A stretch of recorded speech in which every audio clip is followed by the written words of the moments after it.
Salut les barbus, c'est Nico de Barbu In Game, votre chaîne de présentation de règles, tuto peinture, tuto décor et unboxing. Aujourd'hui, double unboxing. Le but, c'est de comparer ces deux boîtes qui sont des boîtes de personnages pour Conquest The Last Argument of Kings. Alors, la première boîte qui est ici est représentative de ce que nous a livré Parabellum pendant longtemps. Et la deuxième boîte, le Xiliarque, est représentatif de ce que sont les nouveaux personnages, parce qu'ils ont changé leur méthode de production. Donc ici, il s'agit du Stratégos pour le Old Dominion et du Xiliarque aussi pour le Old Dominion. Je vais commencer par le Stratégos pour vous montrer ce que c'était avant. Alors ça, c'est donc la version en édition limitée.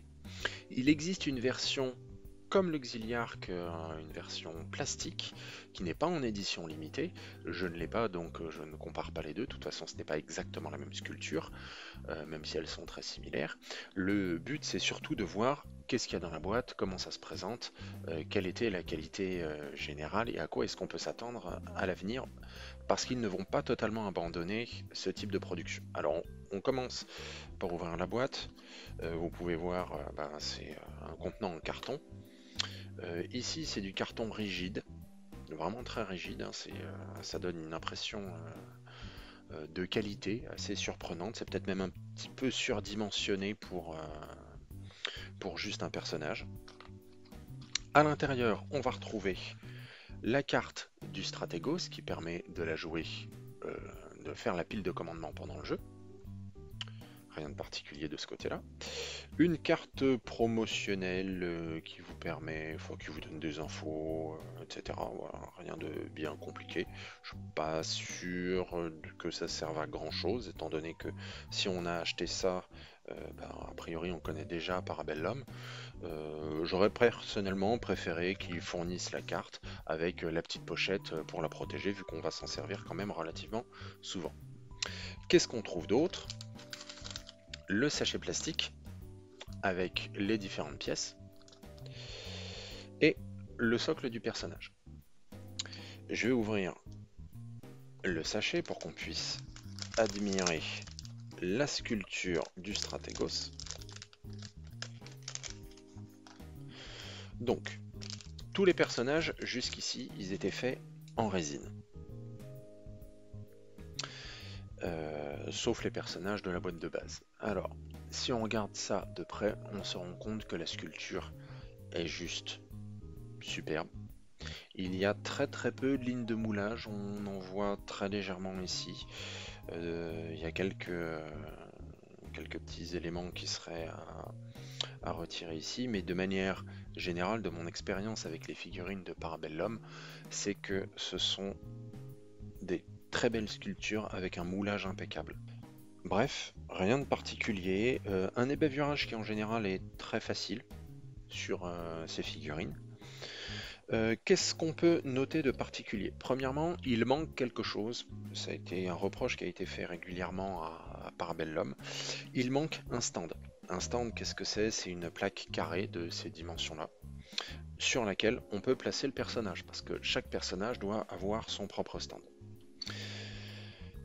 Parabellum ne va pas poursuivre la production des personnages en résine, du moins les personnages principaux. Il y a quelques personnages, des améliorations de régiment qui sont optionnelles, qui vont continuer à être produites en résine, parce qu'ils aiment bien les belles figurines. Mais donc ils ont décidé d'abandonner ce mode de production pour les personnages principaux pour des questions de volume de production. Leur vente ne cesse d'augmenter et ça devient de plus en plus difficile pour eux de réussir à suivre la demande et d'alimenter le marché. Donc je vais ranger tout ça, je l'assemblerai après et on va mettre tout ça de côté.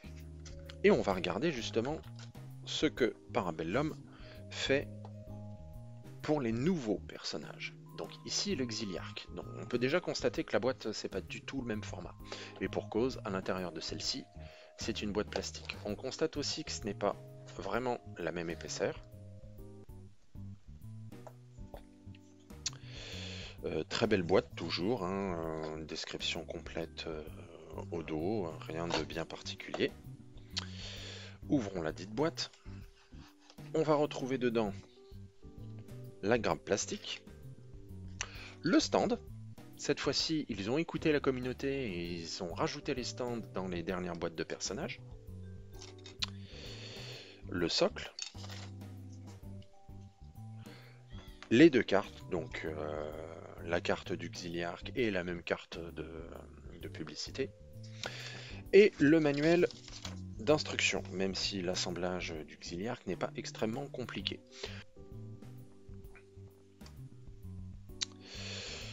On va retrouver le dos et le devant du corps avec la jambe, les deux morceaux de la cape, la tête, le bras,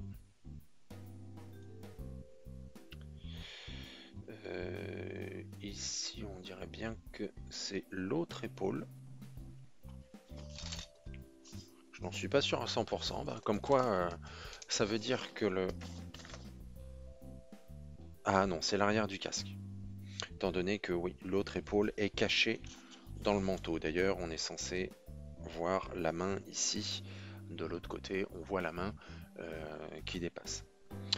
La sculpture très fine. Je ne sais pas si vous voyez les détails là, mais vraiment très fine. Il y a des détails partout. Ouais, la texture de l'intérieur de la cape. Des détails qui sont extrêmement fins. Ils ont énormément progressé chez Parabellum. On peut noter aussi quelque chose que j'ai trouvé intéressant. Parabellum Wargames. Made in Poland. C'est fait en Pologne. D'ailleurs, je trouve que les grappes ressemblent un petit peu étrangement à ce que fait Archon Studio. Je ne sais pas si c'est exactement la même usine ou s'ils ont des liens entre eux, mais en tout cas, c'est du très très beau travail. Alors, moi, il y a quand même quelque chose qui m'a un petit peu gêné quand j'ai vu ça. À savoir que c'est une grappe plastique, on n'a absolument aucune option. Vous assemblez la figurine, vous avez une seule manière de l'assembler et ensuite c'est fini. J'aurais bien aimé qu'il y ait, je sais pas moi, des bras alternatifs, des têtes alternatives, des éléments un petit peu alternatifs parce qu'on peut très vite se retrouver avec plusieurs fois le même personnage au sein d'une armée et s'ils ont tous la même tête, ben, c'est juste un petit peu dommage. La grappe est pas très très grande, c'est pas donné non plus, hein, on est quand même à 26 € la figurine si je me souviens bien. Donc ça aurait peut-être mérité un petit effort de ce côté-là. On va maintenant passer à l'assemblage. Et voilà les barbus au final à quoi ça ressemble. Donc les deux personnages côte à côte. On voit que c'est la même échelle. J'espère que cet unboxing vous a plu. Si c'est le cas, n'hésitez pas à liker la vidéo et à vous abonner. Je vous dis à bientôt pour de nouvelles vidéos sur Conquest. Et bien entendu, que le poil soit avec vous.